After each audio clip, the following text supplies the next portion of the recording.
Assalamualaikum warahmatullahi wabarakatuh. Perkenalkan, nama saya Agung Darmawan dengan NPM 22810269.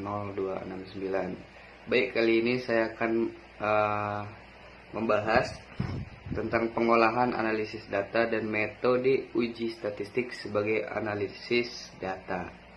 Yang pertama ada histogram, yaitu penyajian tabel distribusi frekuensi yang diubah dalam bentuk diagram batang. Dan yang kedua itu ada polygon frekuensi, grafik garis yang menghubungkan nilai tengah dari setiap interval kelas. Dan yang ketiga ada diagram lingkaran, yaitu besar kecilnya setiap bagian tergantung dari besar kecil variabel. Dan yang keempat itu ada grafik OGIF. Untuk membuat grafik OGIF, terlebih dahulu mencari nilai frekuensi kumulatif.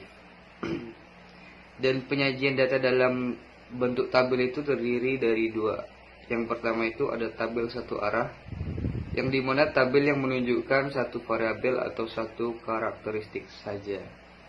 Dan yang kedua ada tabulasi silang atau lebih dari satu arah, yaitu digunakan untuk mengelompokkan data berdasarkan dua kriteria atau lebih. Dan selanjutnya ada ukuran pemusatan data, yaitu terdiri dari ada min, median, dan modus. Dan seperti inilah contohnya rumusnya itu. Selanjutnya ukuran penyebaran data, yaitu ukuran penyebaran data digunakan untuk mengetahui seberapa jauh pengamatan-pengamatan yang kita peroleh menyebar dari rata-ratanya.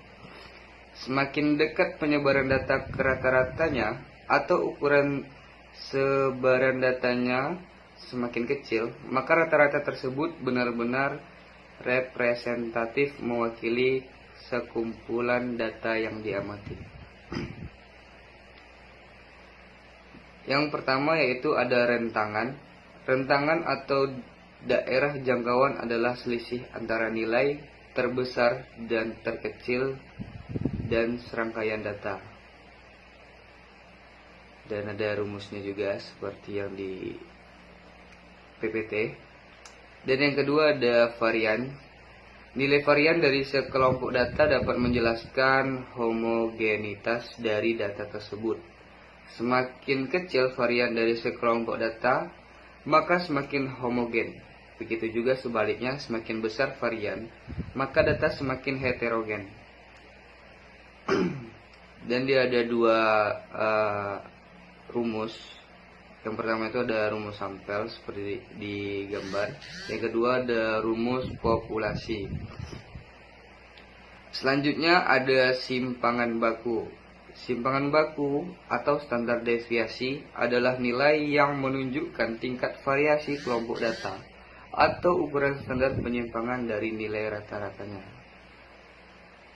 Dan ada di gambar rumusnya juga.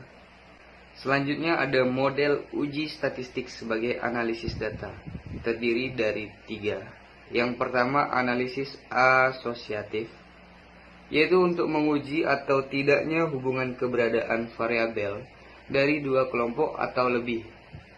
Dan yang kedua ada analisis deskriptif, analisis data penelitian untuk menguji generasi penelitian berdasarkan satu sampel. Dan yang ketiga ada analisis komparatif, yaitu untuk menguji ada tidaknya perbedaan atau perbandingan keberadaan variabel dari dua kelompok atau lebih. Selanjutnya itu ada analisis deskriptif, dan uji hipotesis deskriptifnya itu ada di gambar ya guys. Dan selanjutnya ada juga analisis komparatif, uji hipotesisnya ada di gambar juga guys. Baik, terima kasih. Apabila ada kekurangan mohon dimaafkan. Wabillahi taufiq wal hidayah. Wassalamualaikum warahmatullahi wabarakatuh.